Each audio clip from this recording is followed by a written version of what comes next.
অথচ মহান রব্বুল আলামিন এই কোরআনুল কারীমকে মসজিদে গিয়ে তেলাওয়াত করার কত ফজিলত রেখেছে।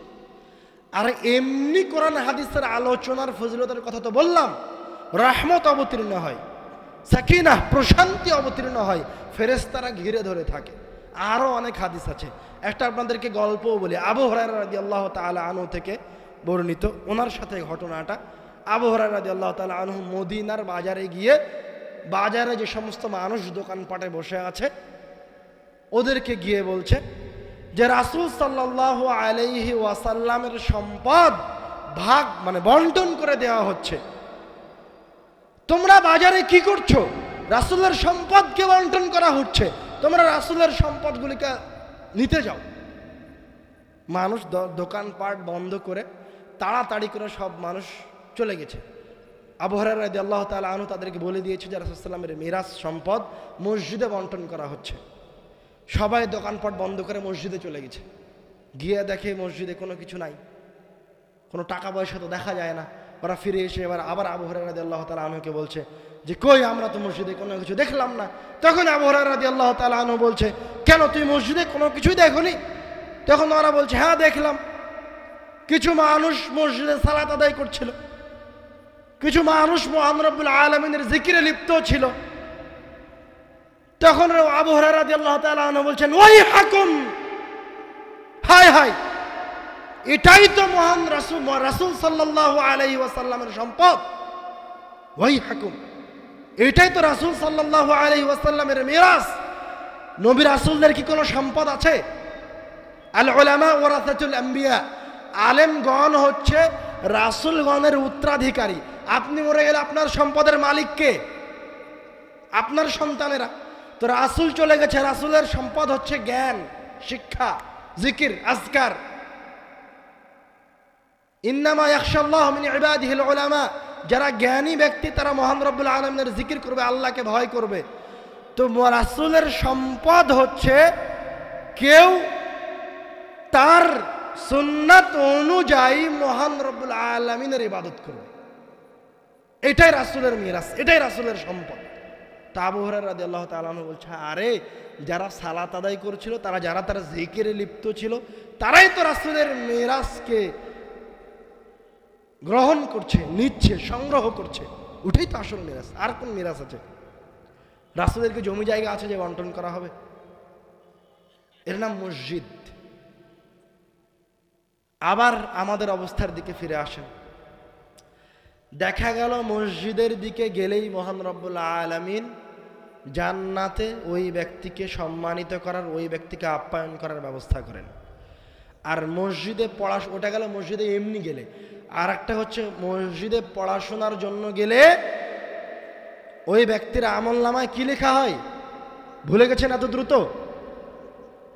কেউ যদি মসজিদে পড়াশোনার জন্য যায় অথবা পড়ানোর জন্য যায়, তো ও একটা হজ করতে গেলে, একটা হজ করলে যত নেকি হতো তত নাকি তার আমলনামায় লেখা হবে। হাদিসগুলি ভুলে যেন, এই হাদিসগুলি আপনাকেই মনে করে রাখতে হবে।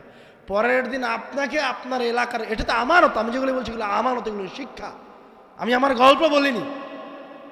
আমি রাজশাহী থেকে কিভাবে এখানে এসে পৌঁছলাম এই গল্প আমি আপনাদেরকে শোনাতে আসিনি, রাসূলের হাদিসের অনুবাদ করছি। মনে রাখেন, ভুলে যেন না। এই হাদিসের অনুবাদ, এই বাংলাটা অন্তত গল্প আকারে আপনার মসজিদের মুতাওয়াল্লির সামনে গিয়ে বলবেন। মসজিদে পড়তে গেলে, পড়াতে গেলে আপনি হজ করলে যত নেকি হতো তত নেকি হয়। আর মসজিদে বসে পড়াশোনা করলে আল্লাহর পক্ষ থেকে রহমত, প্রশান্তি আর ফেরেশতারা ঘিরে ধরে থাকে। আর মহান রব্বুল আলামিন ওই জায়গার একটা অংশ থেকে গেছে। তো আপনার বাড়িতে যে আপনার জামাই আসলো, এসে যে খাওয়া দাওয়া করলো, তো আপনি খুব খুশি হলেন না? তো মহান রব্বুল আলামিনের ঘরে যখন তার গোলাম আসে, তার বান্দা আসে, তখন মহান রব্বুল আলামিন তো আপনার আমলনামায় এগুলি দিলই। একটা কোরআন তেলাওয়াতের বিনিময়ে উটের সমপরিমাণ নেকি দিল, পড়াশোনা করার কারণে, বসে থাকার কারণে রহমত, প্রশান্তি অবতীর্ণ হলো, একটা হজ করার সমান নেকি হলো।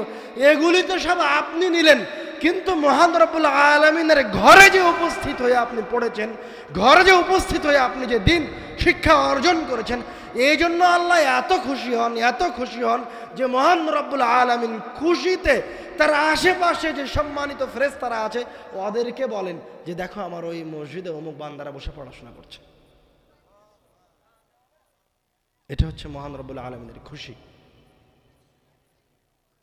প্রত্যেকটা মানুষকে, প্রত্যেকটা বান্দাকে অবশ্যই মসজিদে ফিরে যেতে হবে, বাধ্য। প্রত্যেকটা মুসলমান মসজিদে ফিরে যেতে বাধ্য, প্রত্যেকটা সন্তান মসজিদে ফিরে যেতে বাধ্য। আমি আপনাকে বললাম, আপনি প্রমাণ করতে পারবেন না, কিয়ামত পর্যন্ত প্রমাণ করতে পারবেন না যে কোনো সাহাবী, আমাদের কোনো সালাফ ক্ষমতা অর্জন করার জন্য জীবন দিয়েছে। আমাদের কোনো সাহাবী, রাসূল সাল্লাল্লাহু আলাইহি ওয়াসাল্লামের কোনো সাহাবী রাজত্ব অর্জন করার জন্য, টাকা পয়সার জন্য জীবন দিয়েছেন। তারা জীবন দিয়েছেন ওই এলাকায় কোরআনুল কারীমের শিক্ষা বাস্তবায়ন করবেন। তাই তো আপনার জীবনের জিহাদ হচ্ছে আপনি মরা পর্যন্ত ওই মসজিদে শিক্ষা বাস্তবায়ন করার জন্য জীবন দিয়ে দিবেন। প্রয়োজনে ওই মসজিদের শিক্ষা বাস্তবায়ন করতে গিয়ে যদি আপনার জীবন দিয়ে দিতে হয়, ওই মসজিদ কমিটি যদি আপনাকে জবাই করে, তো আপনি আল্লাহর রাস্তায় জবাই হয়ে যান। ওটাই আপনার শহীদের মর্যাদা। রাস্তায় গিয়ে মরা শহীদের মর্যাদা নয়। ওই শিক্ষার জন্য মরেন, ওই ইলমের জন্য মরেন, ওই জ্ঞানের জন্য মরেন। আপনাকে তো বললাম, আপনি আজকে সংখ্যায় বেশি, সংখ্যায় আজকে মুসলমানের অভাব নাই, আজকে মুসলমানের ক্ষমতার অভাব নাই। মুসলমানরা আজকে, মুসলমানদের কাছেও আজকে পারমাণবিক বোমা আছে না নাই? আছে পারমাণবিক বোমা মুসলমানদের কাছে। মুসলমানদের কাছে পরাশক্তিদের সমান শক্তি আছে, কিন্তু মুসলমানরা অপমানিত, অপদস্থ। কেননা তারা অশিক্ষিত মুসলিম। আমি আপনি মুসলমান, কিন্তু আমরা শিক্ষিত মুসলমান নাই। এটা হচ্ছে আমাদের সাথে আর সালাফদের সাথে পার্থক্য। এটা হচ্ছে ওই মুসলমানদের সাথে যারা সম্মানিত ছিল, বিজয় অর্জন করেছিল, তাদের সাথে আমাদের পার্থক্য। আমরা কেমন মুসলমান? আমাদের বাপ মুসলমান ছিল তাই মুসলমান, আমাদের ভাই মুসলমান ছিল তাই মুসলমান, আমাদের বাপ দাদা হানাফি ছিল তাই আমরা হানাফি, বাপ দাদা আহলে হাদিস ছিল তাই আমরা আহলে হাদিস। আমাদের জন্ম যদি আল্লাহ না করুক কোনো হিন্দু ঘরে হতো, তো আমরা হিন্দু থেকে যেতাম। মহান রব্বুল আলামিনের অনেক বড় নিয়ামত যে আল্লাহ রব্বুল আলামিন আমাদেরকে কোনো মুসলমান ঘরে জন্ম দিয়েছেন। আলহামদুলিল্লাহ যে আমরা এই ঈমানের উপর জন্মগ্রহণ করেছি, ঈমানের উপরে আছি, অন্তত মুসলমান অবস্থায় আছি। কিন্তু অপমানিত, অপদস্থ কেন? অশিক্ষিত। তাই আপনি ঈমান নাম নিয়েছেন, মুসলমান নাম নিয়েছেন, এই জন্য আপনি দুনিয়ায় পরাশক্তি হবেন এ কথা নয়, দুনিয়াবী জীবনে সম্মানিত হবেন এ কথা নয়। দুনিয়াবী জীবনে তখনই পরাশক্তি হবেন, তখনই সম্মানিত হবেন যখন আপনি একজন শিক্ষিত মুসলমান হবেন। আপনি আজকে ভীত, ভারতকে দেখে ভয় পান, নাউজুবিল্লাহ। পরাশক্তি তো বহু দূরের কথা। সাহাবায়ে কেরামগণ পরাশক্তির সাথে যুদ্ধ করেছে, যুদ্ধ করেনি? 2 লক্ষ শত্রু বাহিনীর সামনে 2000 মুজাহিদ দাঁড়িয়ে আছে। 2 লক্ষ সৈন্য যদি তাদের উপর দিয়ে দৌড়ে পার হয়, তো কিছুক্ষণ পর 2000 সৈন্যকে, 2000 মুজাহিদকে খুঁজে পাওয়া যাবে না। কিন্তু তারা কোন শক্তি বলে, কোন বিশ্বাসে 2 লক্ষ সৈন্যের সামনে দাঁড়িয়ে থেকে জয় ছিনিয়ে নিয়ে আসলেন? তাদের কাছে কি ছিল? ঈমান তো আপনার কাছেও আছে, আপনি কি অমুসলিম নাকি? ওরা ছিল শিক্ষিত মুসলমান, আর আমি আপনি হচ্ছে অশিক্ষিত মুসলমান। ওদের মতো ঈমান আমাদের নয়, ওদের মতো ঈমান আমাদের নয়। মানে তারা রাসূলের ওই হাদিসকে জানতো, যে হাদিসে রাসূল সাল্লাল্লাহু আলাইহি ওয়াসাল্লাম বলছেন, ইন্না হাযাল কুরআনা মা'জাবাতুল্লাহ, এই কোরআনুল কারীম হচ্ছে এই দুনিয়াবী জীবনে মুমিনদের জন্য, মুসলমানদের জন্য মা'জাবাতুল্লাহ, মেহমানখানা, সেফ হাউস। ফামান দাখালা ফিহি ফাহুয়া আমিন, যে কোরআনুল কারীমকে দিয়ে আমার কাছে আশ্রয় চাইবে, আমি আল্লাহ তাকে যে কোনো ধরনের বিপদ থেকে আশ্রয় দিব। সেফ হাউস মানে মনে হয় বুঝেননি। বর্তমান সময়ে যখন যুদ্ধ হয় তখন গুলি যেন গায়ে প্রবেশ না করে, এজন্য আমরা জ্যাকেট প্রুফ জামা গায়ে দেই। গুলি করলে জ্যাকেট প্রুফ জামা ভেদ করে গুলি ভেতরে ঢুকবে না। ওপর থেকে বোমা ফেললে যেন কোনো ক্ষতি না হয়, এই জন্য সেফ হাউস নির্মাণ করা হয় মাটির নিচে। উপরে বোমা ফেলেন, ঘরের ভিতরে যারা আছে ওদের কোনো ক্ষতি হবে না। তো রাসূল সাল্লাল্লাহু আলাইহি ওয়াসাল্লাম বলছে, মুমিনদের জন্য বুলেট প্রুফ জ্যাকেট, মুমিনদের জন্য সেফ হাউস হচ্ছে মা'দাবাতুল্লাহ, মহান রব্বুল আলামিনের পক্ষ থেকে মুসলমানদের জন্য, মুমিনদের জন্য বুলেট প্রুফ জ্যাকেটের সেফ হাউস হচ্ছে কোরআনুল কারীমের আয়াতগুলি। তো ওই যে 2000 বাহিনী, 2 লক্ষ বাহিনীর সামনে দাঁড়িয়ে আছে, ওই 2000 বাহিনীর প্রত্যেকটা মুসলমান, শিক্ষিত মুসলমান, ওরা এটা খুব ভালোভাবে জানে যে কোরআনকে আমি অন্তরে ধারণ করি, ওই কোরআনুল কারীমের একটা শব্দ, একটা অক্ষর, একটা বাক্য আমার সামনে দাঁড়িয়ে থাকা 2 লক্ষ বাহিনীকে তছনছ করে ছিন্ন ভিন্ন করে দিতে, ধ্বংস করে দিতে সক্ষম। এই বিশ্বাস তাদের কাছে ছিল, তাদের ওই শিক্ষিত ইমানের কাছে ছিল। এই জন্য ওরা শক্ত মনোবল নিয়ে দাঁড়িয়ে থেকেছে।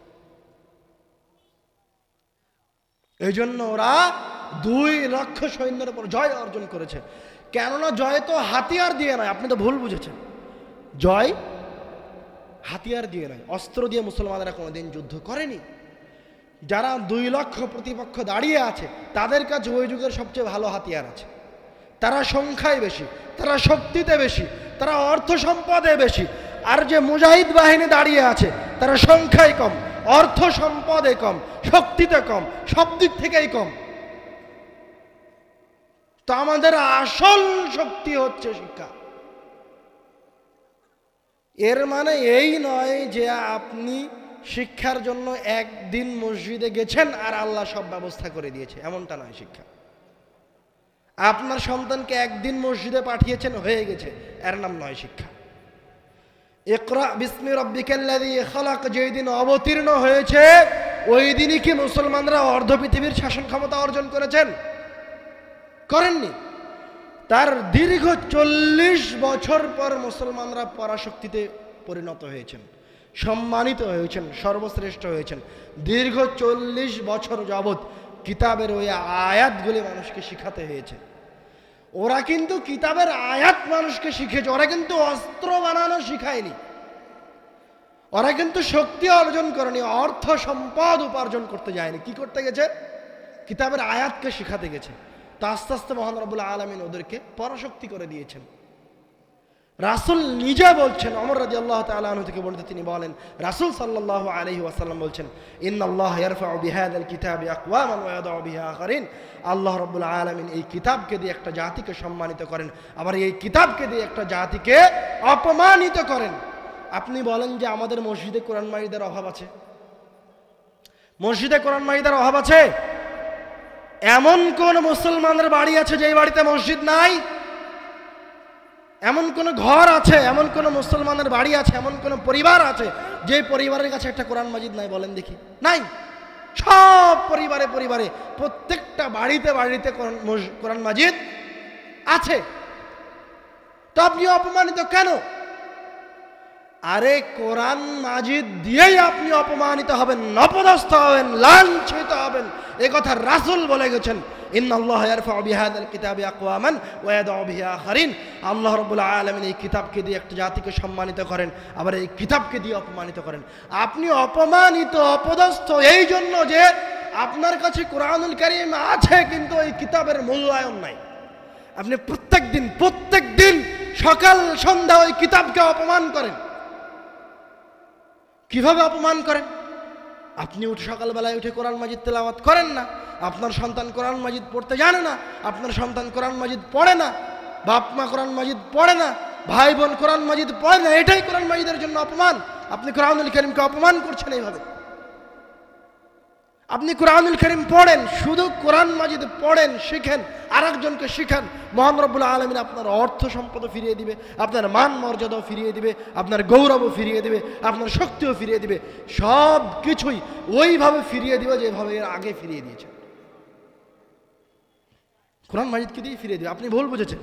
এই যে কোরআন মাজিদ আমি ধরে আছি, এখন কি এই কোরআন মাজিদ আমার কোনো উপকার করতে পারবে? বলেন, পারবে? পারবে না। এই কোরআনুল কারীমকে দিয়ে যদি আপনি প্রাসাদ নির্মাণ করেন আর ওই প্রাসাদে ঢুকে বসে থাকেন, তো এই কোরআন মাজিদকে দিয়ে নির্মাণ করা প্রাসাদ আপনার সরিষা সম পরিমাণ উপকারে আসবে না। কিন্তু আপনি এই কিতাবের একটা আয়াত তেলাওয়াত করেন, সাথে সাথে আয়াত তেলাওয়াত করার সাথে সাথে কাজ শুরু করে দিবেন। তেলাওয়াত করলে কেউ আর আপনার কোনো ক্ষতি করতে পারবে না। তেলাওয়াত করলে আপনার মর্যাদা বৃদ্ধি পেতে থাকবে। তেলাওয়াত করলে আপনার উপর আল্লাহ রাব্বুল আলামিনের বরকত অবতীর্ণ হতে থাকবে, রহমত অবতীর্ণ হতে থাকবে। তো আপনি অপমানিত, অপদস্থ, অবহেলিত এই জন্য যে আপনি নিজে কোরআন চর্চা করেন না, আমার আপনার সন্তানেরা কোরআনুল কারীম চর্চা করে না। আমি আরো সহজ ভাষায় বলেছি যে আল্লাহ যদি এই এলাকার সব মানুষকে কোটিপতি করে দেন তো আল্লাহর সম্পদ কি কমে যাবে? কম পড়বে না। আল্লাহ যদি আগামীকালকে থেকে এলাকাবাসীর ওপর রহমত বর্ষণ করেন, সবাইকে শিক্ষিত করে দেন, সবাইকে ভালো বাড়ি, খাড়া পিনা সব কিছু দিয়ে দেন, তো মহান রব্বুল আলামিনের কি কম পড়ে যাবে? যাবে না। তো আল্লাহ তো রহমত নিয়ে বসে আছেন, নেয়ামতগুলি নিয়ে বসে আছেন মহান রব্বুল আলামিন আপনাকে দেওয়ার জন্য, কিন্তু ওই নেয়ামত অবতীর্ণ হয় না আমার উপরে। আমরা ওই নেয়ামত থেকে বঞ্চিত এই জন্য যে আমার আপনার সন্তানেরা কোরআন পড়ে না, দিনকে মূল্যায়ন করে না। তো যেই সন্তান কোরআন মাজিদ পড়তে জানে না, আপনার পরিবারের, এই পাড়ার, এই গ্রামের ওই সন্তান হচ্ছে একটা মূল্যহীন সন্তান। ও হচ্ছে খড়কুটো, ও হচ্ছে আগাছা। ও শুধু আগাছা নয়, ও হচ্ছে পায়খানা। ওর দুর্গন্ধ এত বেশি যে আল্লাহর নিয়ামত উপর থেকে নিচে নামে। কথা কি বুঝতে পারছেন? এখন আপনাকে মসজিদে ফিরে আসতে হবে না? হবে না? মসজিদে ফিরে আসতে পারবেন তো ইনশাআল্লাহ? আপনার পাড়ার মসজিদগুলিতে আবার কোরআনুল কারীম শিখানোর ব্যবস্থা করতে পারবেন তো ইনশাআল্লাহ? সবচেয়ে ভালো শিক্ষক মসজিদে রাখতে পারবেন তো ইনশাআল্লাহ? ইনশাআল্লাহ। এটা করতে হবে, প্রত্যেকটা মুমিন এই কাজ করতে বাধ্য। আপনারা যদি না পারেন তো সহযোগিতা করার জন্য আমরা আছি আপনাদেরকে, ইনশাআল্লাহ জান প্রাণ বাজি রেখে আপনাদেরকে সহযোগিতা করার জন্য সবসময় জামিয়া সালাফিয়া প্রস্তুত আছে। আপনারা সামনে আগান, ওটাই আমার আর আপনার জীবনের সবচেয়ে বড় জিহাদ। আমরা আবার কোরআনুল কারীমের কাছে ফিরে আসি। রাত প্রায় 11:50 বাজে। আমরা এখন জরুরি কিছু আমলে ফিরে আসব। খুব মনোযোগ সহকারে বিগত আলোচনাগুলো ভুলে যায়েন না, ওগুলো মনে রাখেন। এখনই একটা হাদিস শুনে এখনই ভুলে যাচ্ছেন, তাহলে তো লাভ হলো না। একটা হাদিস বলেন দেখি কোন? মসজিদের দিকে পড়াশোনার জন্য গেলে ওই ব্যক্তির আমল নামায় কিসের সমপরিমাণ নেকি লিখা হবে? একটা হজের সমপরিমাণ নেকি লিখা হবে। মসজিদে বসে পড়াশোনা করলে তাদের ওপর মহান রব্বুল আলামিনের পক্ষ থেকে কয়টি জিনিস অবতীর্ণ হবে? কি কি? প্রশান্তি, 2 রহমত, 3 ফেরেশতারা ঘিরে ধরে থাকে। মাশাআল্লাহ, এখন দেখছি মনে আছে, একটু আগে সব ভুলে গেছিলেন। খুব মনে রাখার চেষ্টা করেন। আর এমনি মসজিদের দিকে গেলে মহান রব্বুল আলামিন জান্নাতে শুধু মেহমানদারি করানোর জন্য অপেক্ষা করবেন, শুধু মসজিদের দিকে গেলে। মান গাদা ইলাল মসজিদ আও রাহ আ'আদাল্লাহু লাহু ফিল জান্নাতি নুজুলা। আপনি মসজিদের দিকে বের হলে মহান রব্বুল আলামিন আপনাকে সম্মানিত করার জন্য, আপনাকে আপ্যায়ন করার জন্য অপেক্ষায় আছেন। এটা মসজিদের দিকে যাওয়ার ফজিলত। এরপরে আসেন কোরআনুল কারীমের বিশেষ, ওই যে বললাম যে কোরআনুল কারীমের আমাদের কাছে মূল্যায়ন নাই। কোরআনুল কারীম হচ্ছে এই দুনিয়াতে একটা পরাশক্তির নাম, ওকে দিয়ে আপনি সব কিছু করাতে পারবেন। দেখেন, এমন কোন মুসলমান নাই যার সূরা ফাতিহা মুখস্থ নাই, কিন্তু এখানে এই মজলিসে উপস্থিত